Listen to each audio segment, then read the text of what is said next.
सर्वेभ्यो नमो नमः। आज हम अकारांत पुल्लिंग शब्दः के बारे में चर्चा करेंगे। अकारांत पुल्लिंग शब्द कौन से होते हैं, किस तरह से हम पहचानेंगे कि कौन से शब्द हमारे पुल्लिंग अकारांत शब्द हैं और किस तरह से हम अकारांत पुल्लिंग शब्द से छोटे छोटे वाक्य बना सकते हैं। अब हम स्टार्ट करते हैं। पहला है हमारा चषकः।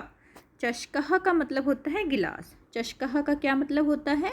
गिलास। चषकः होता है गिलास जिसमें हम पानी पीते हैं, उसको हम क्या कहते हैं? चषकः। संस्कृत में बोलते हैं चषकः। चषकः गिलास। सेकंड है सोचिकः। सोचिकः दर्जी। सोचिकः दर्जी। स्यूतः। स्यूतः बैग। बलिवृदः। बलिवृदः बैल। चालकः। चालकः चालक। वृद्धः। वृद्धः बूढ़ा। शुनकः। शुनकः कुत्ता। गजः। गजः हाथी। बालकः। बालकः बालक। अब हमने इसमें क्या एक कॉमन चीज़ देखी है बच्चा? हमने सब में देखा है कि इस सब में क्या आ रहा है? हमारा विसर्ग आ रहा है और ये विसर्ग जो है वो किसकी साउंड दे रहा है? हमें आहा की साउंड दे रहा है। सबके अंत में क्या आ रहा है? जितने भी शब्द हमने पढ़े हैं उन शब्द के अंत में आ रहा है आहा। बालकः, सोचिकः, ठीक है, वृद्धः, शुनकः, चालकः, स्यूतः। तो इन सब में हमारे पीछे क्या आ रहा है? आहा। तो जहाँ पर भी हमें आहा की साउंड आएगी, जहाँ पर भी हमारे विसर्ग होंगे, वो हमारा क्या होगा? पुल्लिंग शब्द होंगे। ओके बेटा, देखो कितना आसान है। जहाँ पर भी विसर्ग होंगे और आहा की हमें ध्वनि समझ में आएगी, हमें सुनाई देगी, वो हमारे क्या होंगे? पुल्लिंग शब्द होंगे। अब कुछ और पुल्लिंग शब्दों के बारे में जानते हैं। मयूरः मोर। कृषकः किसान।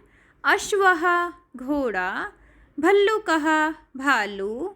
सिंह शेर। अब यहाँ पे देखिए आपके जो हमारे पशुओं के नाम होते हैं वो भी आप यहाँ से याद कर सकते हो। सिंहः, भल्लुकः, अश्वः, गजः, ठीक है, शुनकः। तो 5 तो हमने इसमें पशुओं के नाम भी पढ़ लिए हैं, है ना बेटा। अब नेक्स्ट है हमारा, लेकिन ये सारे क्या हैं? हमारे पुल्लिंग शब्द हैं। ओके, क्योंकि इनके पीछे किस चीज़ की ध्वनि आ रही है? आहा की ध्वनि आ रही है और विसर्ग लगा हुआ है। मंडूकः मेंढक।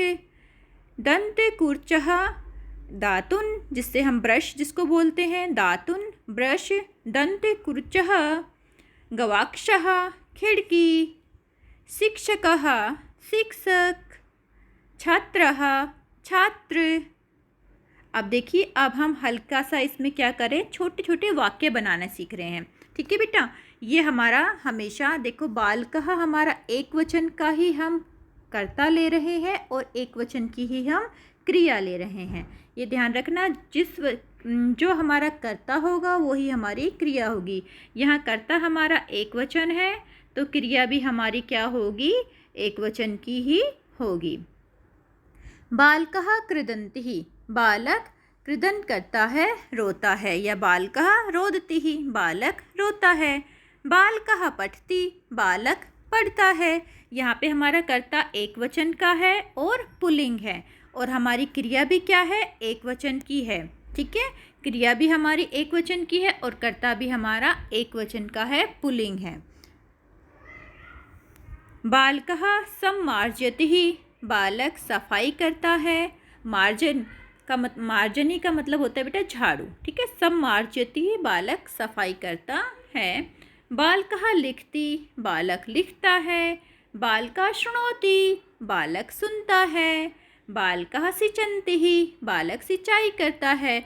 अब हमने इसमें क्या चीज़ देखी है? जो हमारा एक वचन है, जो हमारी बेटा कर्ता तो हमने एक वचन का लिया है, लेकिन जो हमारी क्रिया है एक वचन की, उसमें सब में पीछे क्या आ रहा है? ती, ठीक है।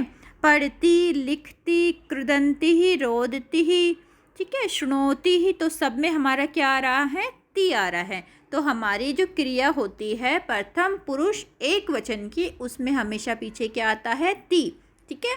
ती तह अंति। एक वचन, द्विवचन और बहुवचन की हम बात करेंगे आगे। इसमें एक वचन में क्या होता है? ती होता है अंत में, बहुवचन में तह होता है और द्विवचन में तह होता है और बहुवचन में अंति होता है। लेकिन आज हम किसके बारे में चर्चा कर रहे हैं? हम एक वचन के कर्ता की और एक वचन की ही क्रिया की बात कर रहे हैं हम। बालकः सिंचन्ति, बालक पौधों को पानी देता है। ठीक है।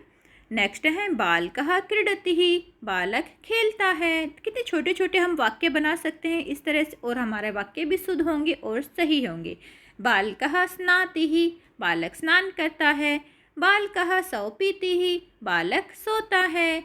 बालकः नृत्यति, बालक नाचता है। बालकः खादति, बालक खाता है। बालकः उपविशति, बालक बैठता है। बालकः गायति, बालक गाता है। बालकः हसति, बालक हंसता है। बालकः धावति, बालक दौड़ता है। बालकः गच्छति, बालक जाता है। बालकः तरति, बालक तैरता है। तो बेटा इस तरह से हम क्या करेंगे, छोटे छोटे हमने वाक्य बनाने भी सीखे और सीखा कि जो पुल्लिंग शब्द है उनके बाद में क्या होता है, विसर्ग होता है और अह की आवाज़ आती है। ओके बेटा, अपना ध्यान रखना और इस कार्य को कर लेना। Take care.